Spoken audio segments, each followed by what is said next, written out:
You're listening to the I Love You Keep Going podcast with George Haas. For more information, please visit our website at www.mettagroup.org.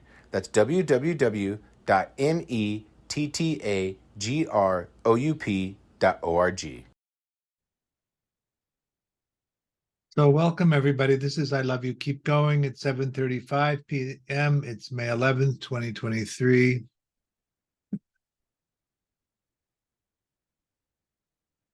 Welcome. I got an email this week from somebody saying that they found attachment very interesting, but they were really interested in a description of how you repair attachment more than they were about all of the rest of the stuff we talk about. So that they could consider whether or not it was something that they would be willing to undertake.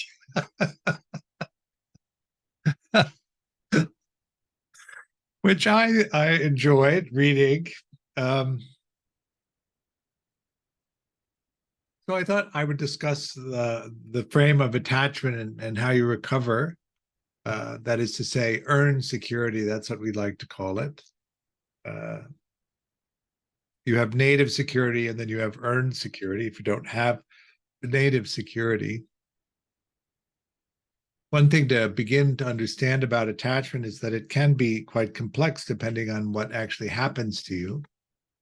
And there are 19 categories of attachment that we can assess, and then you can string them along up to, say, 6 different attachment strategies in one understanding of the system that you use. So we might call it a complex attachment system.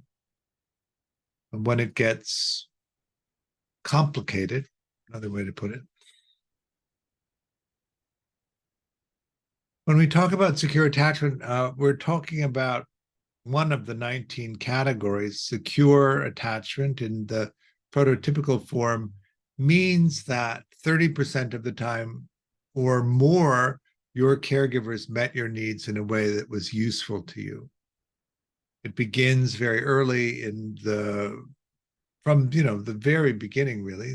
Some people would argue before birth in the womb that if you have a caregiver that actually takes care of themselves and is interested in taking care of you so that you develop well in that environment, that's when it begins. And then you're born, and then you're in a human body.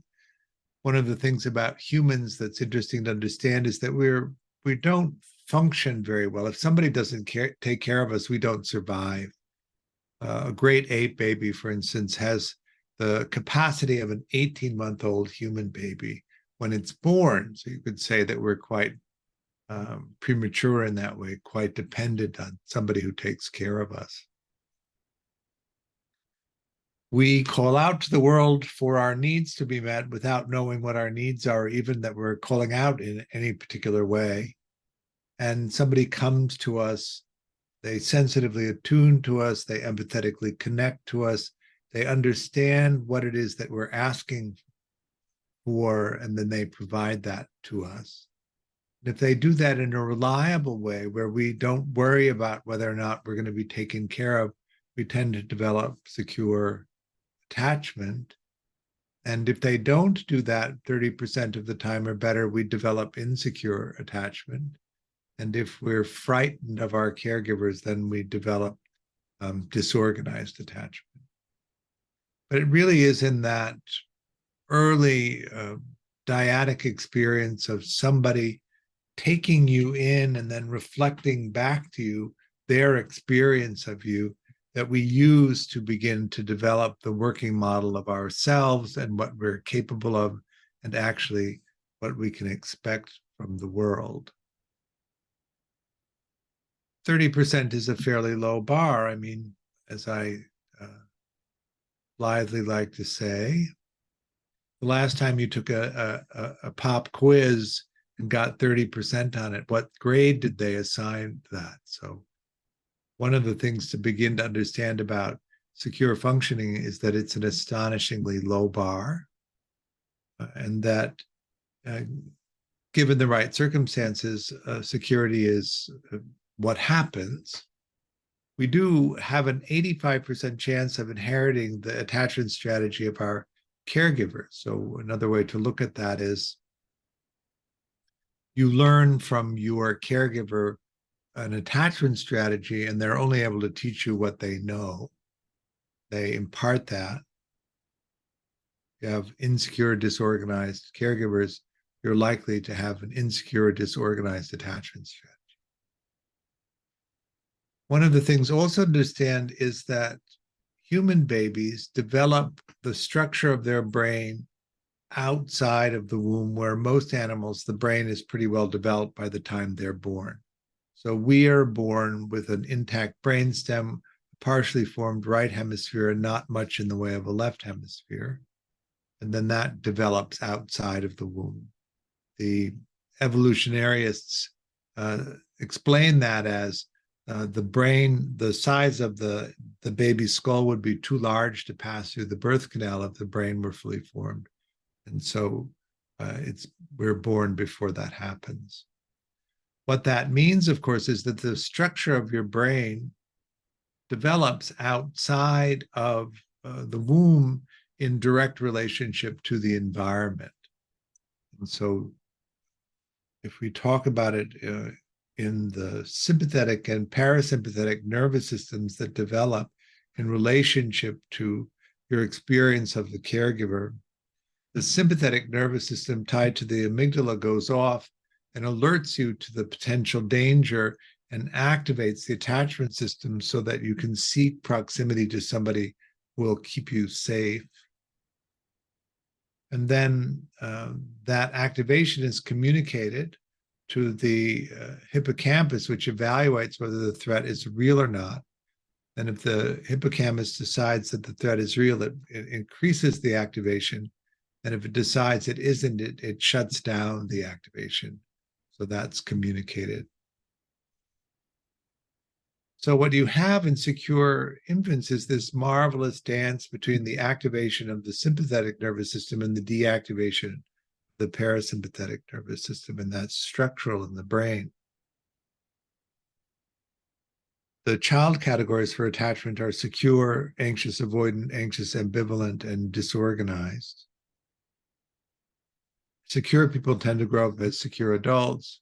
Anxious avoidant infants tend to grow up to be dismissing adults. Anxious ambivalent children tend to grow up to be preoccupied adults. And disorganized kids, without really us understanding why that is, can make it through and come in the organized side, but often come in on the disorganized side. Disorganization is complex. And what we really mean is that people who are disorganized use dissociation as the primary means of their emotional regulation. That's a simple way of putting it. Most kids use dissociation a lot to regulate their experience in childhood, but in the transition between childhood and your adulthood and adolescence, most people stop using dissociation. It doesn't mean that you don't have the capacity, but it's way down the list of things. The thing that's characteristic about disorganized people is dissociation tends to be the primary means of emotional regulation. And that's one of the reasons why it's so debilitating.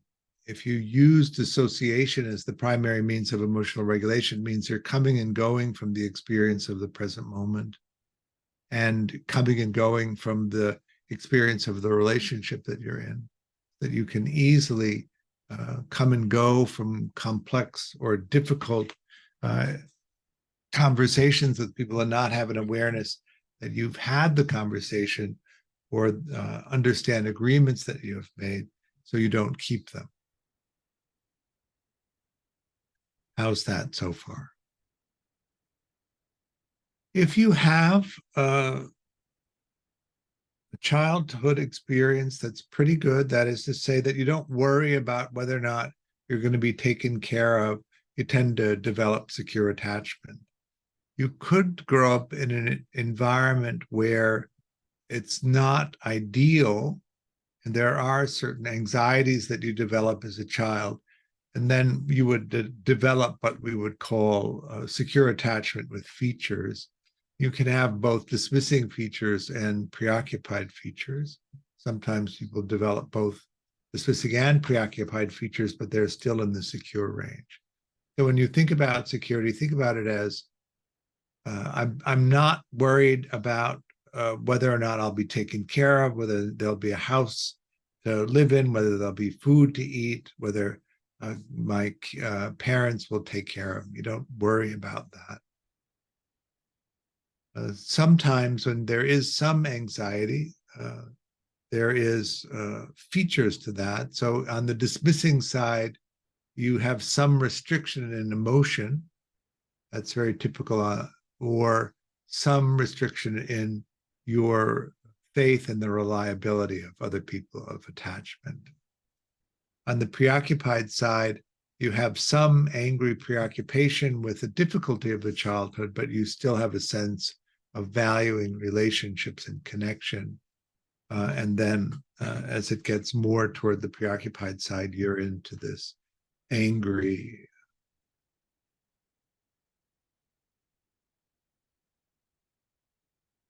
It's a kind of a surrender. You agree to go along with continuing involvement with the family system, even though you don't really get that much out of it. When you get into a situation where the attunement, the misattunement is very consistent, your actual needs and the caregiver's interest in you is not great, that you have to perform in a particular way in the family system, and all that matters is the performance, you tend to move toward the dismissing side of things. Dismissing people give up on collaborative relationships. Well, that's one way to put it. They don't really develop the capacity for collaborative relationships because they don't have the experience of people being trustworthy in that way.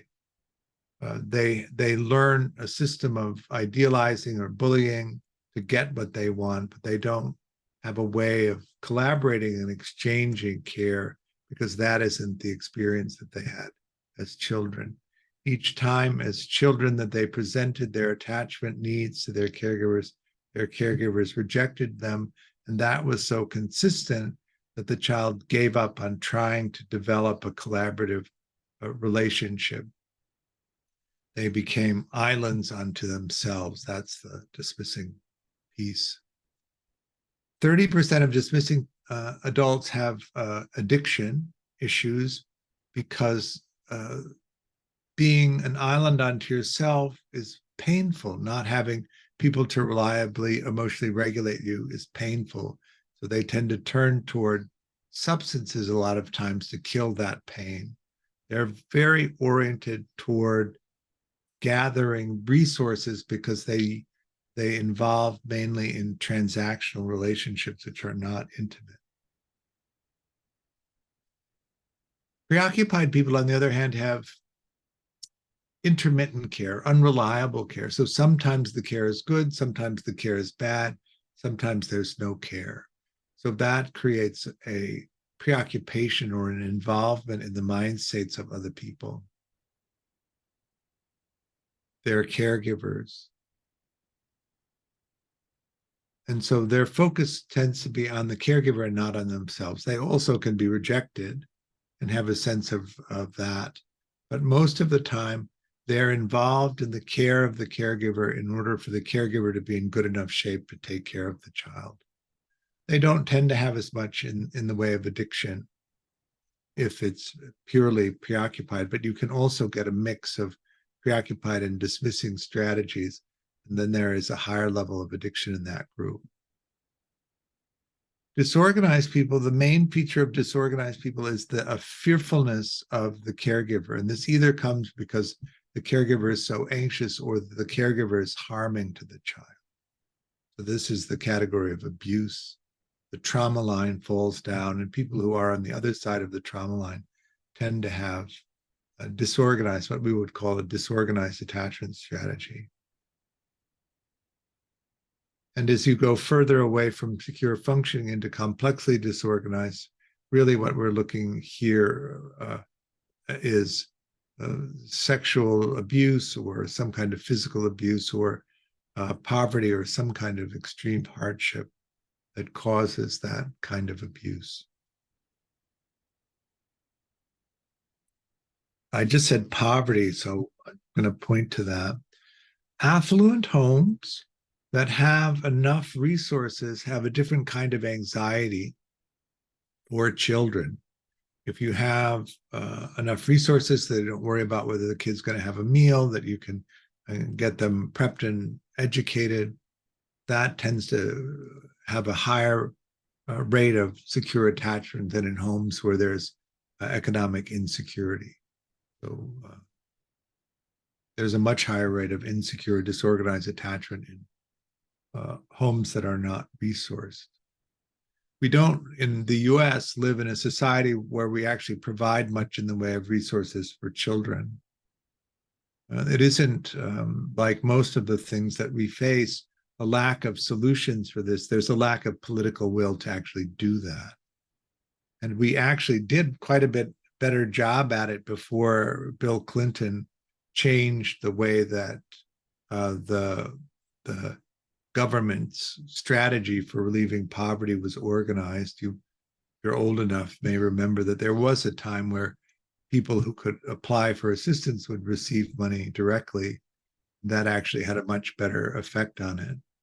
There was the resistance to that people would be freeloading or abusing the system. And so they reorganized the system where that money was given as block grants to the states and that they were free to distribute the money in any way that they wanted to. And so the effect of that is, even though we've increased the budget for poverty relief by probably 5 times since that happened, less money is going toward people who are poor directly than before we changed the system. That it's been very good for states and funding all sorts of programs in at the state level of government, but it has been a reduction in the amount of services that we're providing for poor children. Why I point this out to you is this insecure and disorganized children don't function very well. So not only do we have to care for them throughout childhood, but we then have to care for them all through their adult lives. So you see our staggering prison system filled with people who are disorganized that we could have prevented from happening if we had attended to the children in need. It's just, from my point of view, barbaric that we do this, but we do.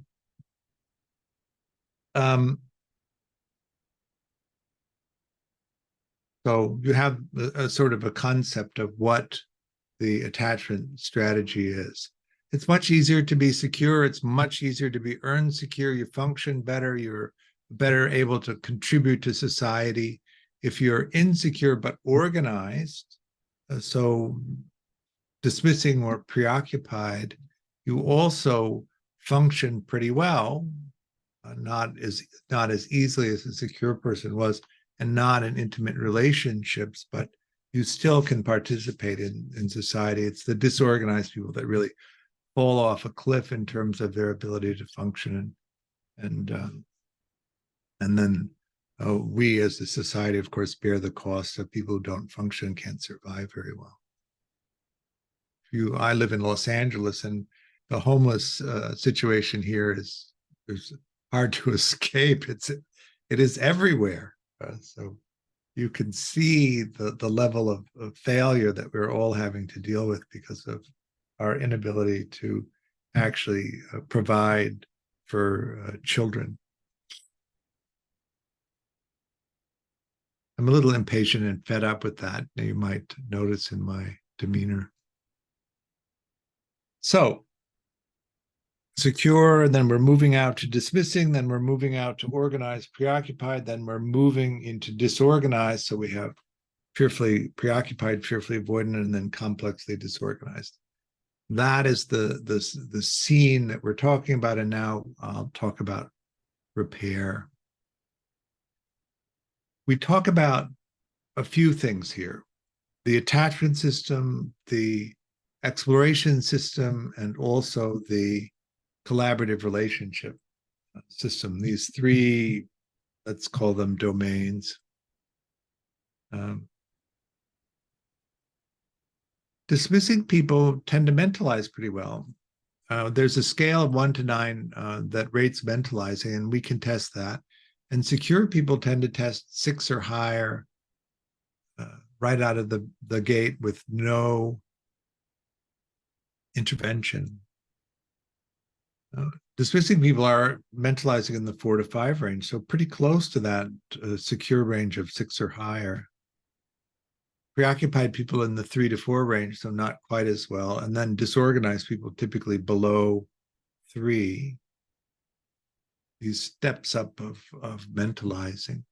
Mentalizing means that you can understand your experience of the present moment, how you've interpreted what's just happened and assign meaning to it, how you can figure out how to respond to that. So what is your wish in response to what's happening in the present moment? You can present that wish to the person that you're interested in communicating it with.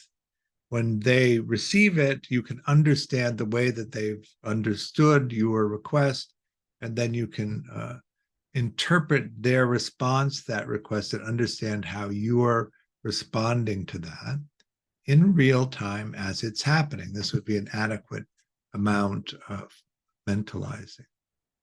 You say this to me and I have a reaction, and I understand what that means to me, but I also am able to reflect on what that means to you because I know you, and then I'm able to formulate a response that I can give you that will further a communication between us without becoming reactive, without becoming blaming, without losing the capacity to understand that.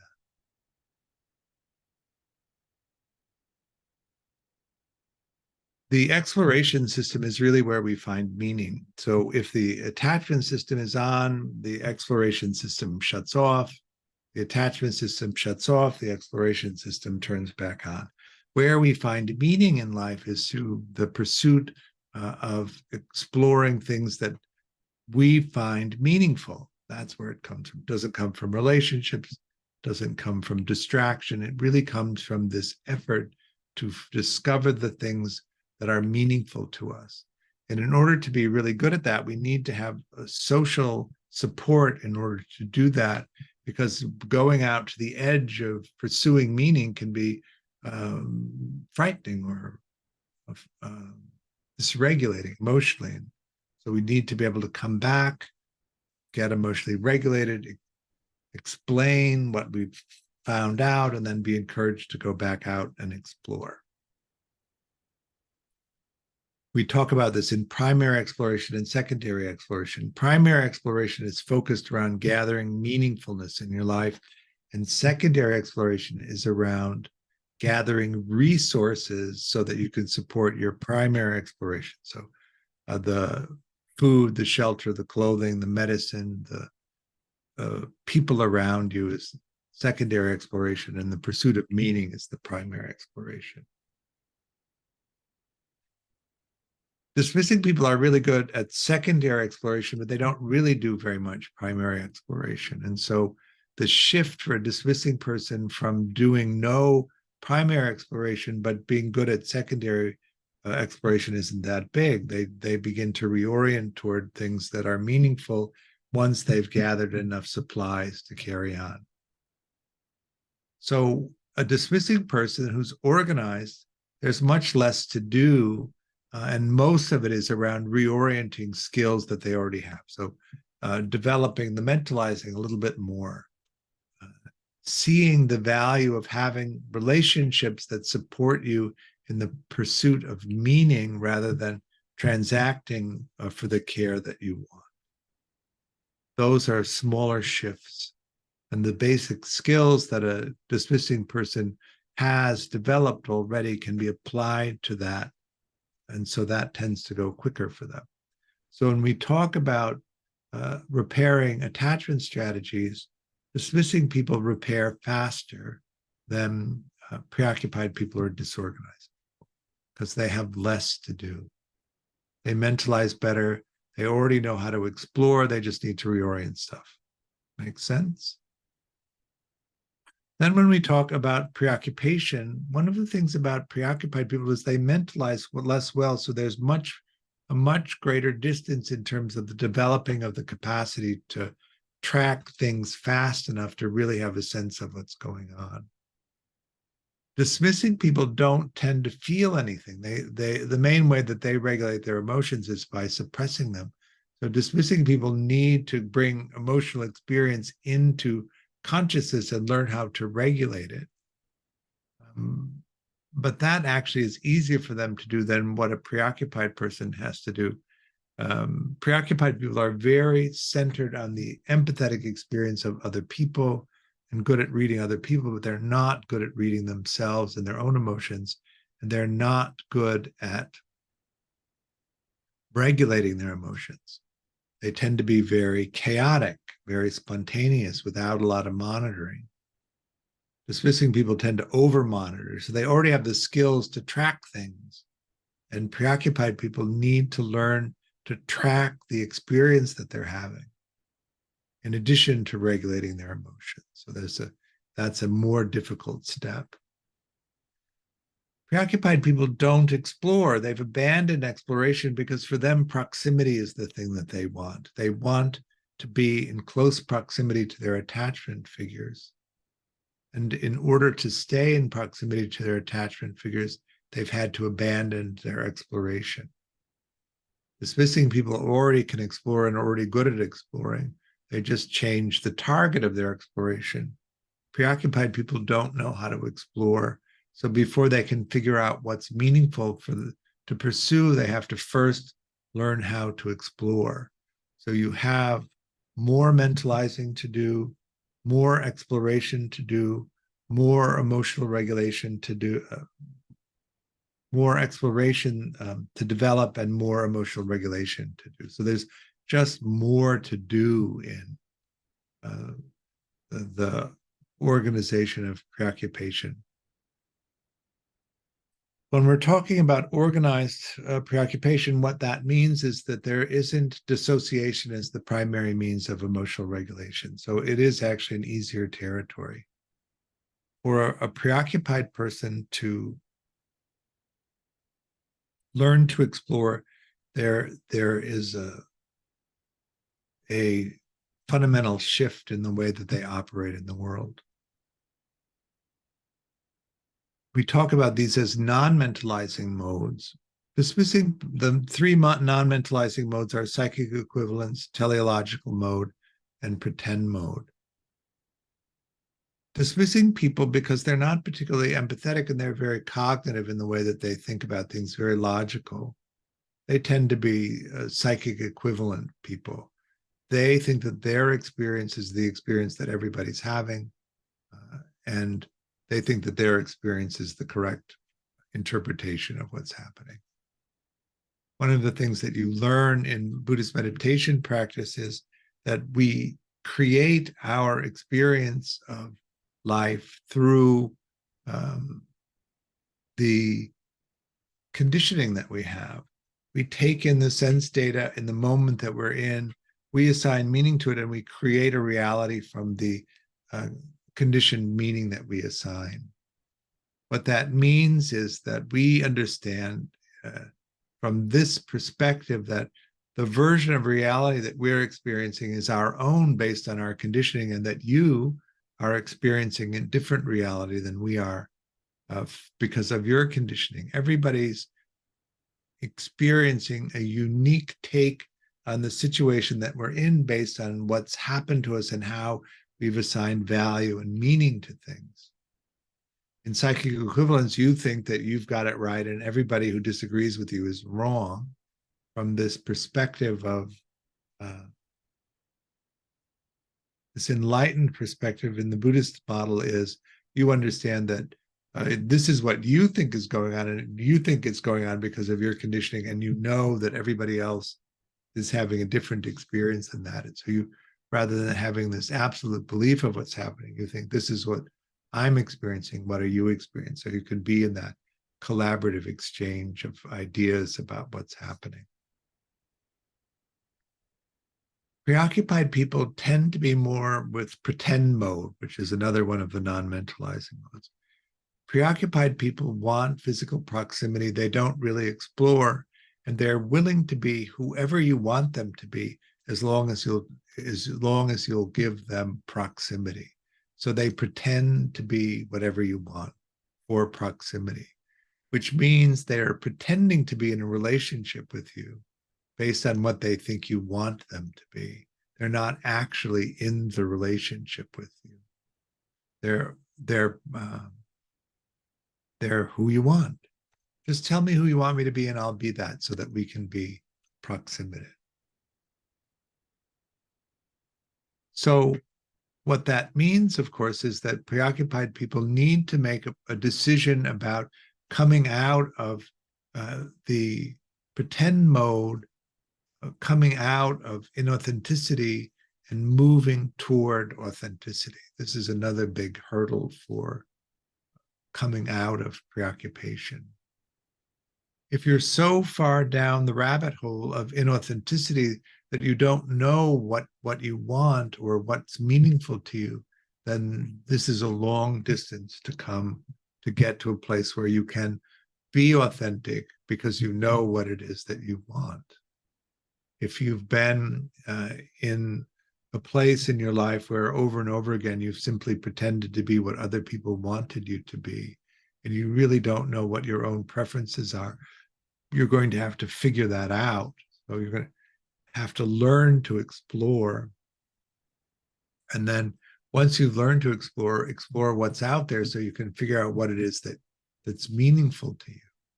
And then you can present that in an authentic way.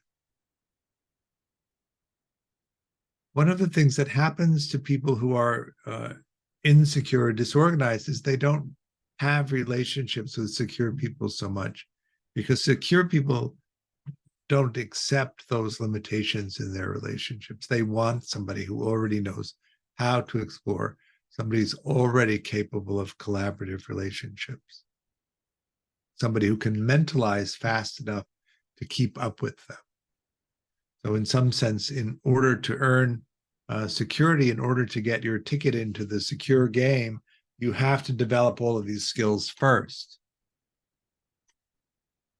I call it the arrogance of the secure, but I don't think that they think of that consciously. They just don't think you can keep up with them. It's kind of like a big kid with a little kid. The little kid can't keep up, and the big kid isn't interested in that. Disorganization is a little bit different. Fearfully preoccupied people are very chaotic and really don't regulate their emotions very well. And because they're in such pain and such chaos internally, they tend to be very demanding of people. They tend also to split people. This is one of the big things about disorganized, preoccupied people, is they split people. That is to say, because they want to isolate somebody so that they can have proximity to them, they fabricate stories and distribute them unevenly in social groups so that people are at odds of each other. We call it splitting.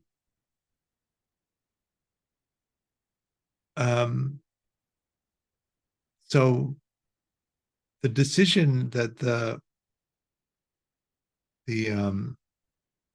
preoccupied person needs to make is a willingness to abandon pretend mode and come into a place of authenticity. The decision that dismissing people need to make is to abandon transactional relationships and be willing to collaborate in relationships. The rewards of that are immediate, and dismissing people can see that really quickly and value it, and it makes it easier for them to shift. But the internal world of the preoccupied person who has been pretending for their entire life, it's very hard for them to see that the pretend mode way of operating in the world is really to their disadvantage and is actually preventing them from having the thing that they want, because they truly believe it's the only way that they've ever been able to get what they want. And so it's hard to overestimate, or it's hard to overstate how important it is to consider changing your mind about pretending as you participate in experiences of other people. What you'll notice when you use pretend mode is that if you get it right and you pretend well enough to be the person that somebody else wants, they'll want you. And then you'll show up and you'll be obligated to be in pretend mode with them because you haven't presented yourself authentically. And so you'll pretend to do all of the things that they want you to do, but they don't want you to pretend to do them. They want you to actually do them. And when they figure out that you're not actually doing them, you're pretending to do them, they'll demand that you show up authentically, and you won't be able to do that, nor most of the time do you want to do that. And so the relationships blow up. And you're abandoned. And it's the abandonment that you're trying to avoid. So you get into this process of pretending. You pretend your way into a relationship that then doesn't really exist, and then it blows up when the other party is no longer willing to do the pretend part. Most of the time, you enter into relationships with people who aren't pretending. It's not apparently somebody who's pretending to be in a relationship can spot somebody else who's pretending in the relationship pretty fast. And so those relationships don't tend to go very far. Is that making sense? There's a lot of conditioning in this, and you have to push pretty hard against the conditioning to get it to change. Fearful avoidant people, 70% of fearful avoidant people are addicted. So the person that you're most likely to encounter if you're encountering somebody who has addiction is somebody who's disorganized and avoidant. Addiction is an avoidance strategy. Addicts tend to make the decision not to have to rely on other people. If you can't rely on other people for emotional regulation, you're in a level of pain that needs to have some kind of regulation. And substances and process addictions, our emotional regulation systems that don't require you to rely on other people. That's why the addiction rate is so high. One of the things about disorganized, avoidant people is that they usually have some kind of experience of abuse that has made them fearful of their caregivers. They're afraid of the caregiver that they need to seek a care from. What happens to your attachment system when you're actually afraid of the caregiver? It activates the need for proximity, and at the same time, it activates the fight or flight system. And so you're afraid to have proximity. So what you'll notice in fearful avoidant people is that they approach and withdraw, approach and withdraw. They approach, and if you give them proximity, it frightens them, and so they withdraw. So you have this back and forth. It's a pattern. Fearful avoidant people have to make the decision to try to rely on people again, and go slow at it so that you don't pick people that are reharming. Step back from relationships that are reharming. You give a little bit of trust to somebody and see how they do with it. And if they do well enough with that, you give them a little bit more, but you don't hand over the whole bundle of trust in one fell swoop. Because fearful avoidant people have such a hard time regulating abandonment terror, they tend to rush in and overcommit and then can't keep the terms that they've made. Complexly disorganized people, people that have both dismissing and preoccupied qualities is also one of the more challenging ones to repair. You do tend to see people who have complexly disorganized attachment in recovery environments. The thing that happens to complexly disorganized people who do the attachment work is that the dismissing aspects of that personality formulation repair much faster. So you move from this avoidant place primarily into this preoccupied place, and it is a interpersonal transition that is actually hard to manage, having been in that cool remove of the avoidant person, to lose the capacity for that and then be pushed into the harder preoccupation piece is what spins complexly disorganized people out. There are, however, the big change is that there are now things that can be done to repair attachment, and it repairs relatively quickly.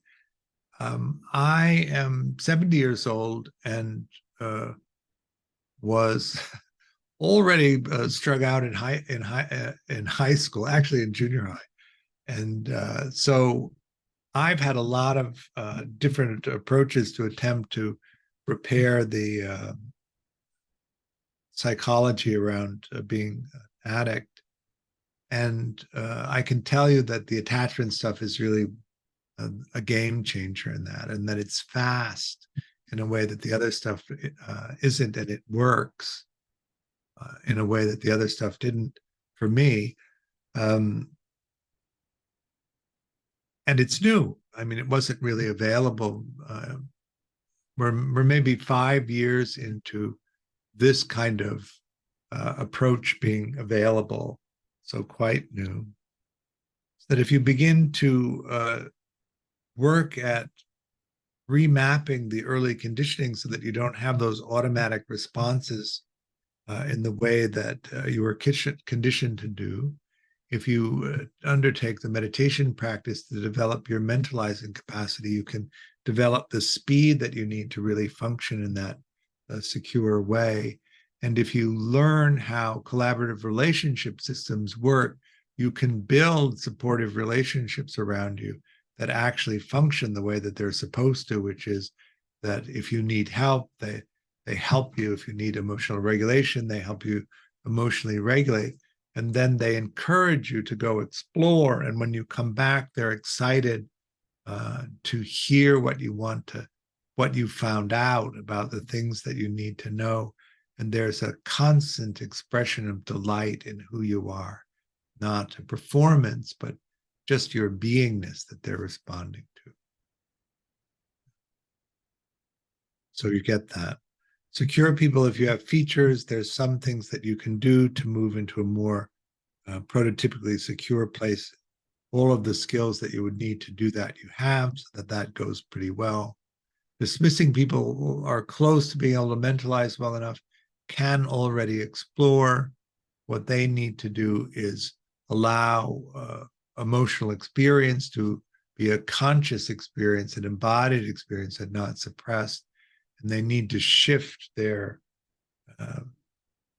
exploration from a secondary resource-oriented, power-oriented, social position-oriented practice into something that's meaningful. Preoccupied people need to abandon pretend mode and work toward authentic expression, which will open up the possibility of exploration. They need to develop that willingness to do that. That's really the stumbling block for preoccupied people, is the willingness to give up pretend mode and to be authentic. And then disorganized people need to change their mind about everybody being a perpetrator and risk actually allowing an intimate connection with somebody. and then working through the trauma. Reliability actually is the ground floor for secure functioning relationships, and disorganized people are very unreliable, and so reliability is probably the first thing that needs to happen. Most disorganized people are dissociative, and so you have to work on the emotional regulation piece so that you can resolve the dissociation and stay actually engaged in things that are happening. If you do those two things, usually you can move yourself in the direction of security. And if you're complexly disorganized, you have to do all of that. Is why that one is the harder one to do. In my own experience of working with people, I would say that a disorganized, primarily preoccupied person is the hardest, not because they have more work to do, but it's harder to convince them to come out of pretend mode. As soon as you can get somebody out of pretend mode, the process of repair unfolds in the way that it does for everyone else, but that shift out of pretend mode into authenticity is very hard for that group. Any questions about all of that before we do some meditation?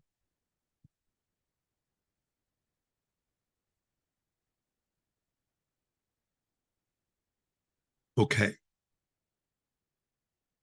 Why don't we do some loving kindness practice for self? Because I just talked about how difficult it is to be in the world if you don't have secure functioning. And so we can come into a place of kindness. Go ahead and take your meditation posture.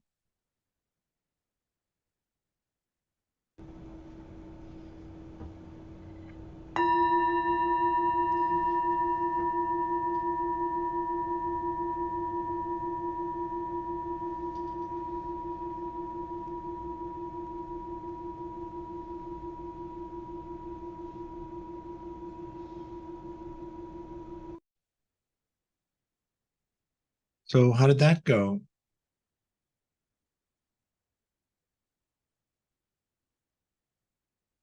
Good enough. So let's see. Looking at the calendar, I think the next thing that's coming up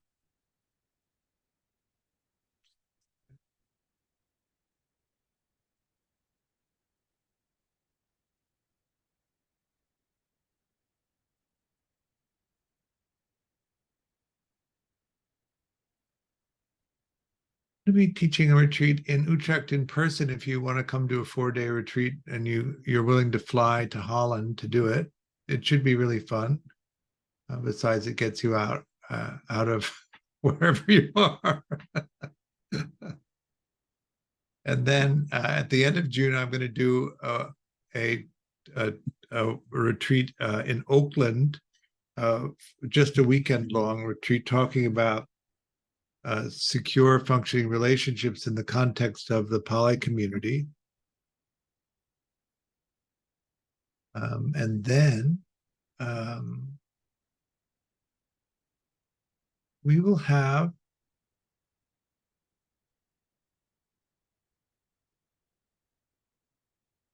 a new level 2 starting in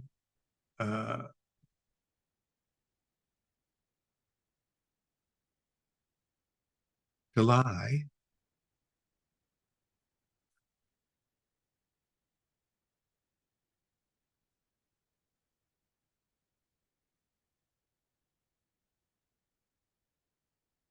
So that's July 7th.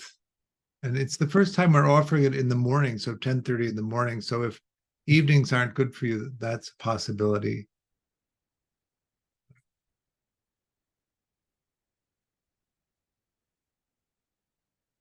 So that's what's coming up over the summer.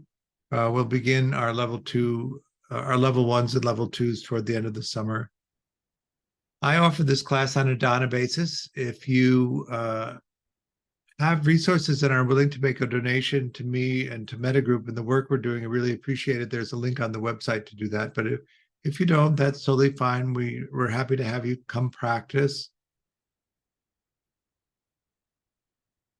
I guess that's it. Thanks for coming. We'll see you soon. Bye now.